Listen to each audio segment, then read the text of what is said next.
بسم الله الرحمن الرحيم. எம்முடைய வாழ்வில் இது ஆழமாக பதிந்தால், எம்முடைய வாழ்வில் இது செயல்பாடாக இருந்தால், எம்முடைய வாழ்க்கை மட்டுமல்ல, எம்மை சுற்றி வாழக்கூடிய எம்முடைய சமூகத்தின் வாழ்வையும் மேம்படுத்தலாம் இன்ஷா அல்லாஹ். இன்ஷா அல்லாஹ். முதலாவது விஷயம், நான் உணர்ந்து கொள்ள வேண்டும், நீங்கள் உணர்ந்து கொள்ள வேண்டும், நான் ஏன் படைக்கப்பட்டேன், நான் ஏன் பிறந்தேன், நான் ஏன் வாழ்கிறேன், எதற்காக அல்லாஹ் என்னை படைக்க வேண்டும். ஒரு மனிதனாக, ஒரு அழகுள்ள படைப்பாக, சிந்தனை உள்ள படைப்பாக, எதையும் செய்வதற்கு ஆற்றல் உள்ள படைப்பாக அல்லாஹ் ஏன் என்னை படைக்க வேண்டும். என் வாழ்வின் குறிக்கோள் என்ன, என் வாழ்வின் லட்சியம் என்ன, எதை நோக்கி என் பயணம் இருக்கிறது, எதற்காக வாழ்ந்தேன், எதற்காக வாழ்ந்து கொண்டிருக்கிறேன், எதை நோக்கி சென்று கொண்டிருக்கிறேன். இந்த கேள்விக்கெல்லாம் நம்முடைய வாழ்வில் பதில் தெரிந்தால் நம்முடைய வாழ்க்கை இப்போது இருப்பது போன்று இருந்திருக்காது. நாம் இப்போது கல்லூரிகளை படிக்கிறோம், முன்னால் பள்ளிக்கூடத்திலே படித்தோம், அதற்கு முன்னால் நம்முடைய வீட்டில் குழந்தையாக இருந்தோம், பள்ளி படிப்பை முடித்தோம், கல்லூரி படிப்பில். இதற்கு பிறகு ஒரு நிறுவனத்தில் வேலை செய்வோம் அல்லது ஒரு தொழிலை தொடங்குவோம், சம்பாதிப்போம், அதற்கு பிறகு திருமணம் செய்வோம், அதற்கு பிறகு குழந்தை பெறுவோம், அதற்கு பிறகு ஒரு வீட்டை வாங்குவோம், அந்த வீட்டில் நம்முடைய குடும்பத்தோடு வசிப்போம், அதற்கு பிறகு காலம் மாறும், வயதாகுவோம், எமக்கு குழந்தைகள் பிறக்கும், எம்முடைய குழந்தைகள் சம்பாதிப்பார்கள், எம்முடைய வாழ்வு இறுதி எல்லைக்கு வரும். வருமா வராதா? வருமா வராதா? எல்லாரும் இப்படி இருக்கிற மாதிரி இருந்துட முடியுமா? முடியாது. ஒரு நிலைமைக்கு நம்முடைய வயது வரும், ஒரு நோய் படுக்கையில் நாம் இருப்போம். எம்மை சுற்றி யாருக்காக நாம் வாழ்ந்தேமோ, யாருக்காக செல்வத்தை சம்பாதித்தோமோ, எந்த குடும்பத்தை உயர்த்துவதற்காக நம்முடைய நேரங்கள் அனைத்தையும் அளித்தோமோ, அந்த நோயுடைய படுக்கையில் கூட அவர்கள் நமக்கு உதவி செய்ய மாட்டார்கள். நாம் பெற்ற பிள்ளை அமெரிக்காவில் வேலை செய்து கொண்டிருப்பான், சவுதி அரேபியாவில் வேலை செய்து கொண்டிருப்பான், துபாயில் வேலை செய்து கொண்டிருப்பான். எம்முடைய மனைவி அவளும் நோய் படுக்கை, எம்முடைய பெற்றோர்கள் மரணித்திருப்பார்கள். அப்போது அவன் தன்னுடைய வாழ்வை திரும்பி பார்ப்பான், அப்போது உணர்வான், இதுவல்ல என் வாழ்க்கையின் நோக்கம் என்று.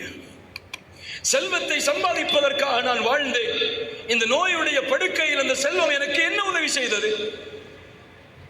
உறவுகளை சேர்ப்பதற்காக போராடினேன், அந்த உறவு இந்த நோயுடைய படுக்கையில் எனக்கு எதை செய்தது? எல்லாரும் ஆப்பிள் போன் வச்சிருக்கீங்களா இல்லையா? எல்லாரும் மோஸ்ட்லி எல்லாருக்குமே ஆப்பிள் போன் வாங்கணும்னு ஆசை இருக்கும். அந்த நிறுவனர் மிகப்பெரிய செல்வந்தர், உலகத்தின் பெயர்களையும் பட்டங்களையும் வாங்கி குவித்தவர். அவர் மரணமாகக்கூடிய தருவாயில் அவர் சொன்ன செய்தி என்ன தெரியுமா? நான் போட்டிருக்கக்கூடிய இந்த ஆப்பிள் வாட்ச் இதுவும் ஒரே மணியை தான் காட்டும், சைனாவில் தயாரிக்கப்பட்ட அந்த வாட்சும் ஒரே மணியை தான் காட்டும். அப்படியா இல்லையா? ஆப்பிள் வாட்ச் வாங்கினா அமெரிக்காவில் உள்ள டேத்தை காட்டும், இந்தியாவில் காட்டாதில்லை. எல்லாம் ஒரே நேரம் தான். நான் போட்டிருக்கக்கூடிய ஆடை இதுவும் என் உடல் அழகை மறைக்கும், மற்றவர்கள் எளிதாக அணியக்கூடிய அந்த ஆடை அதுவும் உடல் அழகை மறைக்கும். இவ்வளவு சொத்துக்களை சேர்த்தேன், இவ்வளவு புகழை சேர்த்தேன், இதுதான் வாழ்க்கை என்று இரவு பகல் மாறாமல் இந்த சமூகத்திற்கு எதையாவது புதிய சிந்தனைகளை கொடுக்க வேண்டும் என்று முயற்சித்து போராடினேன்.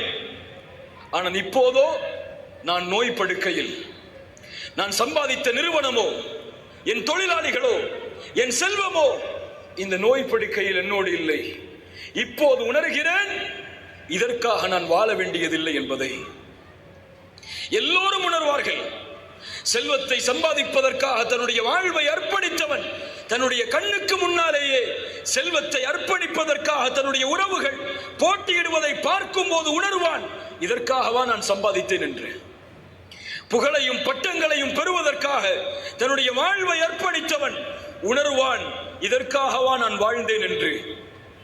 இன்றைய வாலிபர்களின் குறிக்கோளை கேளுங்கள், உங்கள் வாழ்க்கையின் லட்சியம் என்ன என்று. என்ன சொல்லுவார்கள்? யூடியூப்ல ஒரு சேனல் ஆரம்பிக்கணும்பாங்க.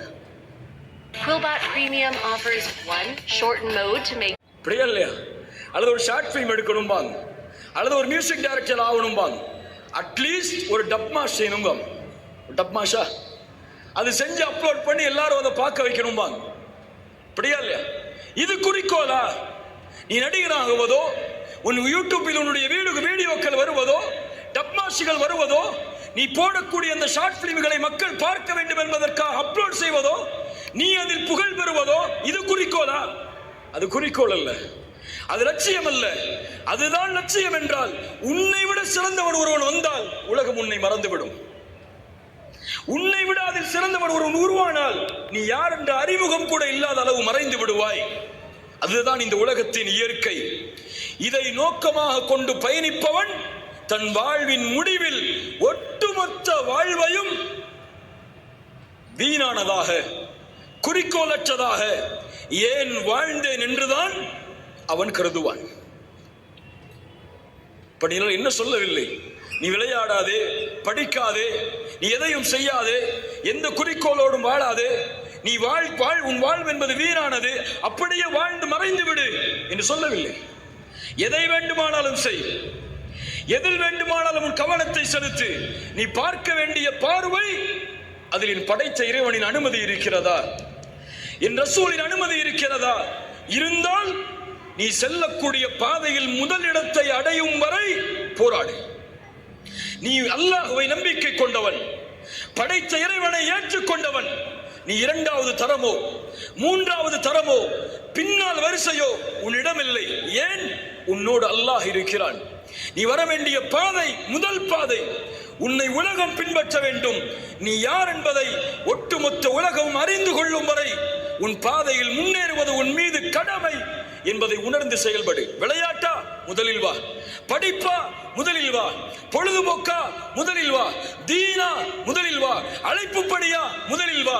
இரண்டாவது மூன்றாவது இடம் இது உனக்கல்ல, இது மற்றவர்களுக்கு. இந்த நம்பிக்கையை உள்ளத்தில் கொள். அல்லாஹ் ரப்புல் ஆலமீன் இந்த உலகத்தை படைத்தான். அவன் தானே படைத்தான். படைத்த இறைவனால் படைக்கப்பட்ட உலகத்தில் தானே வாழ்கிறோம். அவன் தான் எம்மையும் படைத்தான். அவன் படைத்து நீங்கள் இந்த உலகத்தில் செல்வீர்கள், நிம்மதியோடு வசிப்பீர்கள், எந்த கவலையும் உங்களுக்கு வராது என்றெல்லாம் அவன் எம்மை படைக்கவில்லை. அவன் படைத்து வழிகாட்டுவதற்கு அனுப்பப்பட்ட அத்துணை வேதங்களிலும் இறுதியாக அனுப்பப்பட்ட குர்ஆனிலும் அல்லாஹ் இந்த மனித சமூகத்தை படைத்து சொன்ன செய்தி என்ன தெரியுமா? வலனபுலுவன்னகும், உன்னை படைத்தேன், உன்னை சோதிப்பேன், எல்லா வழிகளிலும் சோதிப்பேன். பசியை கொண்டு சோதிப்பேன், வறுமையை கொண்டு சோதிப்பேன், செல்வத்தை எடுத்து சோதிப்பேன், உயிர்களை பறித்து சோதிப்பேன். நீ பொறுமையாளனாக இருந்து அதில் வெற்றியை அடைந்தே ஆக வேண்டும் என்று குர்ஆன் சொல்லுகிறது. யார் பொறுமையோடு சகித்து வாழ்கிறார்களோ, அதில் வெற்றியை நோக்கி பயணிக்கிறார்களோ, அந்த முயற்சிக்கு கூலியை அல்லாஹ் கொடுத்தே தீருவான் என்று குர்ஆன் சொல்லுகிறது. ஒரு படை தளபதி தன் படைக்கு எப்படி வழிகாட்டுவானோ அதுபோல் தான் மனித இனத்தை படைத்த அந்த அல்லாஹ் இந்த மனிதர்களை படைத்து வழிகாட்டுகிறான். சோதனை வரும்போது துவளாதே, கவலைகள் வரும்போது நெருங்கி விடாதே, உறவுகளை செல்வத்தை உன்னிடத்திலிருந்து நான் எடுக்கும் போது சோர்வடைந்து விடாது. நீ முன்னேறு. உன் வாழ்வின் இலக்கை நீ அடையும் வரை உன் பாதையில் நீ சென்று கொண்டே இரு. இந்த உலகம் அல்ல உன் வாழ்வின் இலக்கு. நீ வாழ வேண்டிய வாழ்க்கை இதுவல்ல. வாழ்ந்து பிறந்து சாப்பிட்டு கல்லூரிகளை படித்து வேலை செய்து திருமணம் செய்து குழந்தைகளை பெற்று சுகமோடு வாழ்ந்து கடைசியில் மண்ணோடு மண்ணாக மக்கி போவதற்கா இவ்வளவு பெரிய உலகம்? சூரியன் உதிப்பது யாருக்காக? சந்திரன் வருவது யாருக்காக? நட்சத்திரங்கள் உதிப்பது யாருக்காக?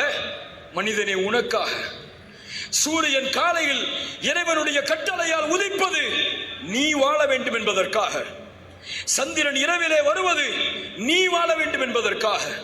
நட்சத்திரங்கள் உதிப்பது நீ வாழ வேண்டும் என்பதற்காக. ஏன்? இந்த ஒட்டுமொத்த உலகத்திலும் இறைவனால் படைக்கப்பட்ட எல்லா படைப்புகளும் படைக்கப்பட்ட நோக்கம் உனக்காக. நீ படைக்கப்பட்டது அவனுக்காக. சுப்ஹானல்லாஹ். குர்ஆன் சொல்லுகிறது அதை. அல்லாஹ் சொல்கிறான், இந்த உலக வாழ்வை பார்த்து ஏமாறுபவர்களை பார்த்து, يَعْلَمُونَ ظَاهِرًا مِنَ الْحَيَاةِ الدُّنْيَا, அவர்கள் அறிந்ததெல்லாம் இந்த உலக வாழ்க்கையின் வெளிப்படையான அலங்காரங்களைத்தான். ஆனால் அவர்களோ இந்த மரணத்திற்கு பிறகு ஒரு வாழ்வு இருக்கிறது என்பதை பற்றிய எந்த சிந்தனையும் இல்லாமல் மறைமுகமாக அதை மறந்து அதை விட்டு பொடுபோக்காகி வாழ்கிறார்கள். அல்லாஹ் சொல்கிறான், மனிதனே, அவலம் யதஃபக்கரு ஃபி அன்ஃபுஸிஹிம், உன் நஃப்ஸையே நீ சிந்தித்து பார்க்க மாட்டாயா? மா خلقல்லாஹு ஸமாவாதி வல் அர்த் வமா பைனஹுமா இல்லா பில்ஹக். அல்லாஹ் வானங்களையும் பூமிகளையும் ஒரு உண்மைக்காக இல்லாமல், ஒரு சத்தியத்திற்காக இல்லாமல் அல்லாஹ் படைக்கவில்லை. வஅஜலின் முஸம்மா, அதற்கும் ஒரு முடிவு இருக்கிறது என்று அல்லாஹ் ரப்புல் ஆலமீனுடைய புத்தகம் அல் குர்ஆனிலே சொல்கிறான். அல்லாஹ் மேலும் கேட்கிறான், அஃபஹஸிபதும் அன்னமா خلقناكم அபஸா, மனிதா, உன்னை அல்லாஹ் வீணாக படைத்து விட்டானா? ஒரு குறிக்கோள் இல்லையா? ஒரு லட்சியம் இல்லையா? வஅன்னகும் இலைனா லா துர்ஜஊன், நீ மீண்டும் என் இடத்திலே கொண்டு வரப்பட மாட்டாயா என்று குர்ஆன் கேட்கிறது. கண்ணியத்துக்குரியவர்களே, எம்முடைய மார்க்கத்துடைய வழிகாட்டல் இதுதான். நாம் வாழ்வது படைத்த இறைவனுக்காக, நாம் மரணிக்க போவது படைத்த இறைவனுக்காக. அடுத்த உலகத்திலே மீண்டும் இறைவன் எம்மை உயிர் கொடுத்து எழுப்புவது அவனை சந்திப்பதற்காக. அவனை சந்திப்பது அவனுடைய திருப்தியை அடைவதற்காக. இதுதான் ஒரு மனிதனுடைய உண்மையான குறிக்கோளாக, லட்சியமாக அவன் ஆக்கிக் கொள்ள வேண்டும்.